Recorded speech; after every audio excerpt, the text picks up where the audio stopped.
지금은 교회적으로 강림절입니다. 강림절이라고도 하고요.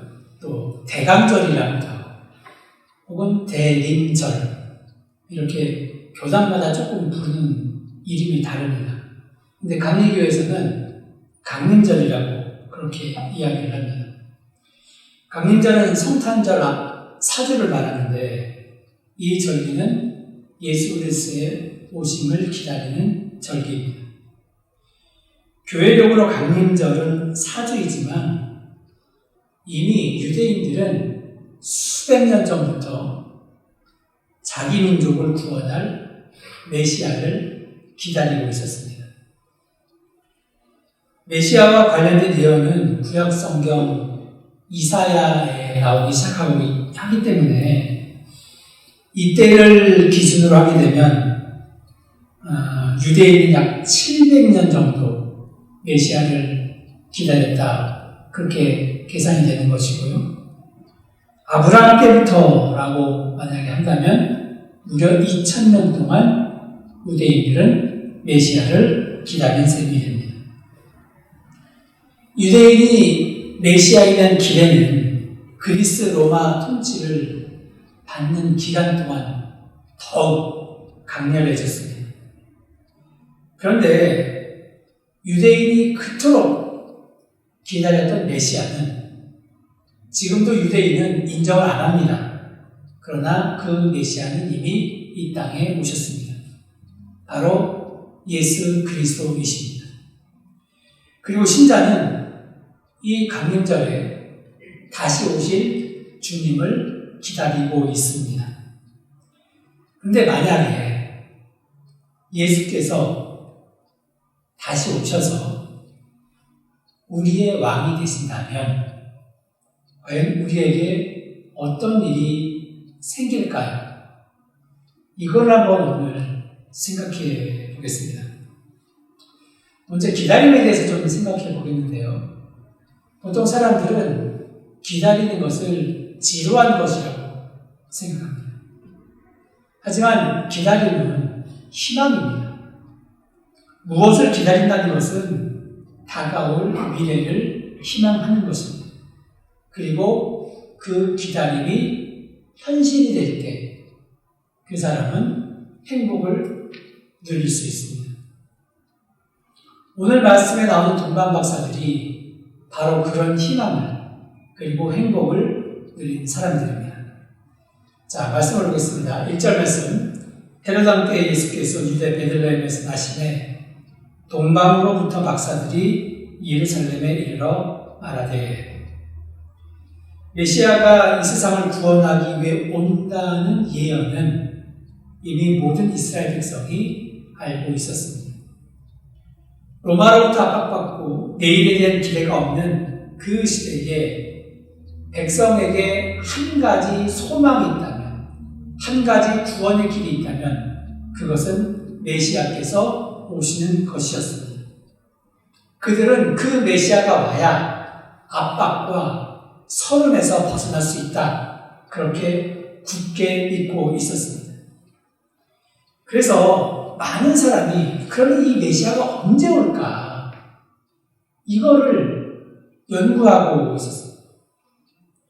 그 대표적인 사람이 서기관인데 그리스어 그람마테우스라고 이야기하는데 이 서기관들은 매일 이 문제를 가지고 연구했습니다. 그리고 이 서기관이라고 하면 우리가 잘 아는 바리새인, 사두개인 이 두 부류의 사람들을 서기관이라고 이야기합니다. 그런데 그들 말고 또 다르게 예수의 오심을, 메시아의 오심을 연구하는 사람이 있었습니다. 바로 그들이 동방의 박사들입니다. 이 사람들은 장차 메시아가 태어날 그때에는 어떤 징조가 있을 것을 알고 있었고 특별히 별을 연구하는 사람들이었습니다. 이 동방 박사들이 별을 집중적으로 연구한 이유는요. 민수기 24장 17절에 보면 한 별이 야곱에게서 나오며 바로 이 말씀 때문입니다. 그래서 장차 메시아가 태어나면 우주 전체에 이상이 있을 것이다. 그렇게 알고 있었습니다. 그래서 집중적으로 별을 연구하던 중에 결국 별을 발견하게 됩니다. 그리고 그 별이 움직입니다. 그들은 이미 준비하고 있었기 때문에 즉시 별을 따라 나섰습니다. 그래서 그들은 예수 탄생을 제일 먼저 알고 찾아가 경배드린 마태복음에 따르면 예수를 제일 먼저 경배한 사람들이 바로 그 사람들이라고 기록되었습니다. 동방은 보통 페르시아라고 이야기합니다. 지금으로 말하면 이란, 이라크 지역에 해당됩니다. 이곳은 사막 기후이기 때문에요. 일교차가 매우 큽니다. 낮에는 50도까지 올라가고요. 밤에는 영하 10도까지 떨어진다고 합니다. 이 60도 이상의 기온 차가 나게 되면 사람이 견디지 못합니다. 제가 밴쿠버에 있으면서 40도를 한번 경험해봤잖아요. 한 3일 정도. 그리고 그 40도 경험이 끝난 다음에 32도가 됐어요. 초가 어려운 것 같더라고요. 저 32도에 등산했습니다. 그래서 날이 너무 시원해가지고. 여러분, 이 낮에는 덥고 밤에는 춥다고 하면 사람들이 가능하면 덥거나 추울 때는 행동을 하지 않으려고 그렇게 이야기합니다. 하지만 동방 박사들은요, 차가운 밤 공기를 마시는 것을 불편해하지 않고 그들은 매일 밤 밖으로 나가서 별을 바라보았습니다. 아마 동방 박사들은 돌아가면서 최소한 3, 4일에 한 번 정도는 밤을 지새웠거나 아니면 잠을 잔다고 할지라도 아마 서너 시간밖에 자지 못했을 것입니다. 그러면서 하늘을 바라보면서 별이 나타나기를 기다렸습니다. 이런 삶이 하루 이틀도 아니고요. 1년, 2년도 아닙니다. 10년, 20년 계속 된다는 것은 정말로 쉬운 일이 아닙니다. 아마 이들은 낮에는 별을 연구했을 것이고 그리고 밤에는 찬 공기를 마시면서 졸음을 내쫓으며 분명히 한 별이 나타날 것을 믿으며 매일 밤 밖으로 나와 구세주가 탄생할 것을 기다리고 있었습니다. 아마 다른 사람들이 동방 박사들을 어리석은 사람이라고 생각했을 것입니다. 보통 사람도 아니고 박사라고 하면 얼마나 많이 배운 사람들입니까? 이런 사람들이 허구한 날 매일 밖으로 나가서 하늘만 바라보고 있으니 사람들이 얼마나 어리석다 그렇게 이야기했겠습니까? 하지만 동방 박사들에게 그 삶에 있어서 착실함이 있었기 때문에 그들은 그토록 기다리던 별을 만날 수 있습니다. 어쩌면 동방 박사의 조상 때부터 그 별을 기다렸는지 모릅니다. 많은 사람이 별을 기다리다가 수명을 다했을 수도 있습니다. 그러나 그런 삶의 착실함에는 분명히 값진 열매가 있다는 것을 우리는 기억해야 합니다. 시편 126편 6절에 이렇게 이야기하고 있죠. 울며 씨를 뿌리러 나가는 자는 반드시 기쁨으로 그 곡식단을 가지고 돌아오리로다. 오래 그것도 간절히 기다렸을 때 그리고 마침내 그 간절히 사모하며 기다리던 사람이나 이를 만나고 이루게 되면 그동안 했던 모든 고생과 그 안타까운 시간은 다 잊어버리게 되고 참다운 기쁨과 행복을 느끼게 됩니다. 이것이 바로 기다림의 열매입니다. 열매를 끝내 못 본 사람은 불행하고 허무하기 짝이 없지만 기다림의 열매를 본 사람은 세상 누구보다 행복한 사람입니다. 이런 의미에서 동방 박사들은 행복한 사람들이었습니다. 이런 행복한 사람들과 달리 예수께서 왕이 되셨을 때 불안에 떠는 사람들이 있습니다. 자, 오늘 말씀 2절, 3절 말씀을 보겠습니다. 유대인의 왕으로 나신 이가 어디 계시냐? 우리가 동방에서 그의 별을 보고 그에게 경배하러 왔노라니. 헤롯 왕과 온 예루살렘이 듣고 소동한지라. 사람들이 동방박사에 대해서 상상하는 것은요, 낙타를 타고 별을 바라보고 있는 모습, 이런 모습이나 아니면 구유에 누워있는 아기 예수께 엎드려 귀한 예물을 바치며 경배하는 평화로운 분위기의 모습입니다. 또한 우리가 해마다 볼 수 있는 크리스마스에도 그 카드에도 등장하는 모습이기도 합니다. 성탄절에 교회에서 말하는 동방박사도 이와 다르지 않습니다. 멀리서 별을 보고 아기 예수께 찾아와 그 앞에 엎드려 귀한 열매를 바치고 경배하는 동방박사를 이야기하면서 우리 역시 귀한 열매를 예수께 바치면서 경배해야 한다고 강조합니다. 하지만 성경을 보면 동방박사의 등장은요, 우리가 상상한 것과 같은 평화로운 분위기가 아니라 오히려 큰 소동, 끔찍한 일이 일어났다는 것을 알 수 있습니다. 3절을 먼저 보면요, 헤롯 왕과 온 예루살렘이 듣고 소동한지라 이렇게 이야기하고 있습니다. 소동을 그리스어로 이야기하면 타라스오라고 하는데 사람을 어지럽히거나 선동할 때 쓰는 말입니다. 동방박사들이 유대인의 왕으로 나신 이가 어디 계시냐, 이 말을 듣게 되면요, 헤롯을 좋아하는 쪽 사람들 입장에서 보면 지금 왕이 분명히 있는데 다른 왕이 있다고 그렇게 이야기하면 분명히 그들은 흥분했을 것입니다.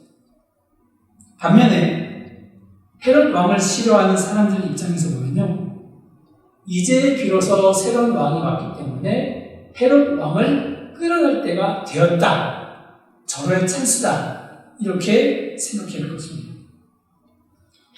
그래서 그런지 모르지만 16절, 우리가 읽지 않았지만 16절에 보면 헤롯 왕이, 태어난 그 어린 왕이 자신의 왕권을 위협할 대적이라 여기고 동방박사들에게 별이 나타난 시기를 자세히 묻고 그때를 기준으로 2살부터 그 아래의 아기를 다 죽이라는 참극이 발생합니다. 이처럼 동방박사의 등장은 우리가 상상하는 것처럼 평화가 아니었습니다. 이 대목에서 사람들은 동방박사의 믿음 없음에 대해서 많은 이야기를 합니다.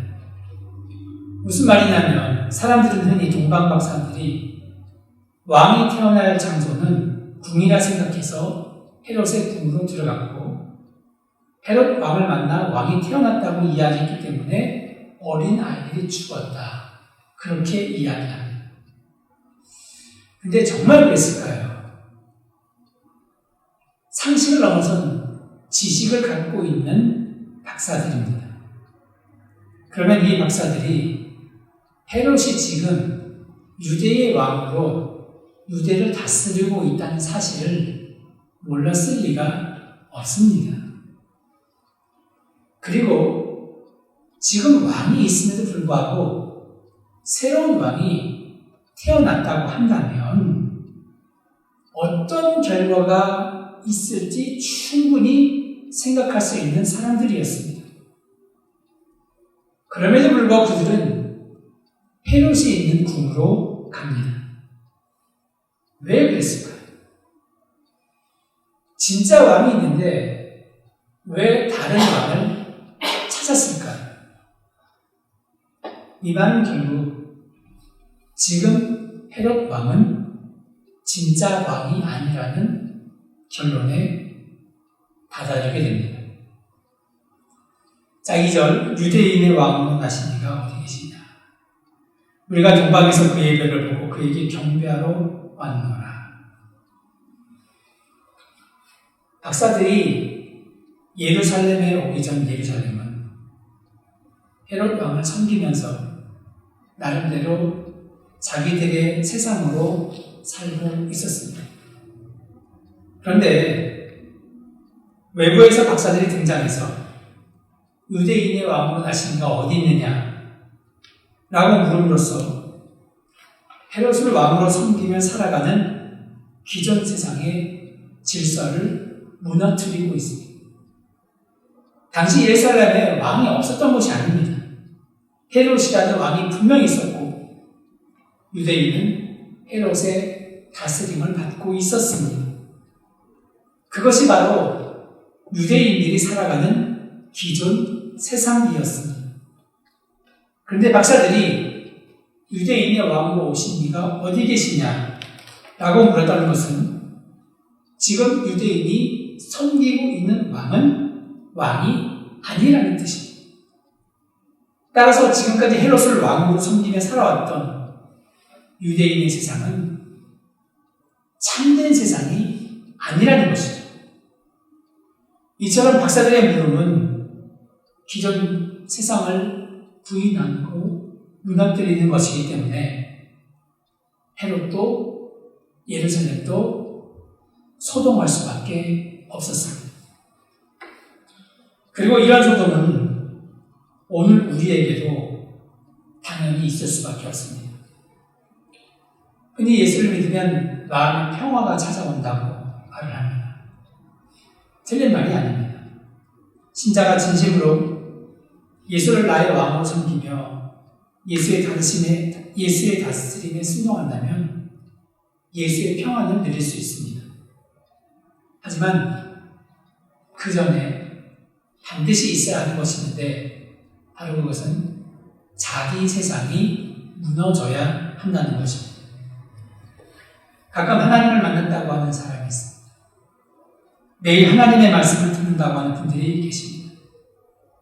정말로 그 사람이 하나님을 만났다고 한다면 그 사람들에게는요, 흔들리는 삶의 증거가 있어야 합니다. 하나님을 만난다면 그 사람들에게는 큰 소동이 일어나야 합니다. 어제까지 운전대만 잡으면 행동이 거칠어지고 입이 험해졌다면 큰 소동이 있고 난 뒤에 그 모든 것이 잠잠해져야 합니다. 그런데 매일 하나님을 만났다고 하면서도 그 삶이 하나도 안 바뀌었다고 한다면 그것은 하나님을 만난 것이 아닙니다. 자, 그러면 왜 자기 세계가 무너져야 할까요? 사람이라면요, 누구에게나 자기만의 세상이 있습니다. 자신이 살고 싶은 자기 세계가 있는데 사람들이 낙담하고 원망하니 이유는 무엇이냐? 그런 세계가 나에게 주어지지 않기 때문에 그렇습니다. 그런데 사람이 꿈꾸는 자기 세계의 왕은 누구냐? 바로 나 자신입니다. 다른 누군가를 왕으로 세우고 그의 다스림을 받으면서 살기를 원하는 세계를 꿈꾸고 바라는 사람은 없습니다. 어떤 사람이 다른 누군가의 다스림을 받으며 살기를 원하겠습니까? 여러분, 교회도 그렇습니다. 많은 사람들이 생각하는 교회가 어떤 교회인지 아십니까, 여러분? 내 마음대로 되는 교회입니다. 그런데 그런 사람에게 너의 왕으로 나신 이가 어디 계시냐? 라고 묻는다고 생각해 보십시오. 그러면 어떤 반응이 나오겠습니까? 자, 이 물음은요, 유대인의 왕으로 나신 이가 어디 있느냐? 너에게 왕이 어디 있느냐? 이 물음은 너에게는 왕이 따로 계신다는 말입니다. 이 말은 너는 왕이 아니라는 말입니다. 그 말은 지금까지 내가 나의 세상에서 내가 왕이 되며 살아갔는데 그런 세상은 참된 세상이 아니라는 이야기입니다. 이런 물음 앞에서 어떻게 조용해질 수 있겠습니까? 우리 속에는요, 2000년 전 예루살렘에서 있었던 그 소동이 일어날 수밖에 없습니다. 결국 하나님께서 헤롯을 왕으로 섬기고 살아가는 기존의 세상을 향해서 메시아라는 참된 왕이 다스리는 새로운 왕국이 도래했음을 선포하기 위해 박사들을 예루살렘에 보내서 헤롯을 만나게 하셨습니다. 우리는 어떤 세상을 원하고 있습니까? 성공한 사람으로서 남부럽지 않게 살아가고 또한 우리를 알아주고 사랑해주는 그런 세상을 원하십니까? 거의 모든 사람들이 이런 세상을 원합니다. 설사 이런 세상을 원하지 않는다고 해도 이런 세상에서 살라고 하면 나는 죽어도 그런 세상에 가지 않겠습니다. 이렇게 버티는 사람은 절대 없습니다. 자, 이런 세상이 주어졌다고 해봅시다. 그것이 우리에게 무슨 의미가 있을까요? 마가복음 12장 16절에서 19절까지의 말씀입니다. 또 비유로 그들에게 말하여 이르시되 한 부자가 그 밭에 소출이 풍성하며 심중에 생각하여 이르되 내가 곡식 쌓아둘 곳이 없으니 어찌할꼬 또 이르되 내가 이렇게 하리라 내 곡간을 헐고 더 크게 짓고 내 모든 곡식과 물건을 거기 쌓아두리라 또 내가 내 영혼에게 이르되 영혼아 여러 해 쓸 물건을 많이 쌓아두었으니 평안히 쉬고 먹고 마시고 즐거워하자 하리라 하네. 자신의 세상이 이루어진 것 같습니다. 그런데 20절 말씀에 보면 하나님이 이르시되 어리석은 자여 오늘 밤에 내 영혼을 도로 찾으리니 그러면 내 준비한 것이 누구의 것이 되겠느냐 하셨으니 아무리 사람이 부러워할 재산이 있고 평생토록 존경받고 사랑을 받는다고 해도 그런 모든 것은요 죽으면 끝입니다. 사람들은 드라마를 보면서 대리만족을 느낍니다.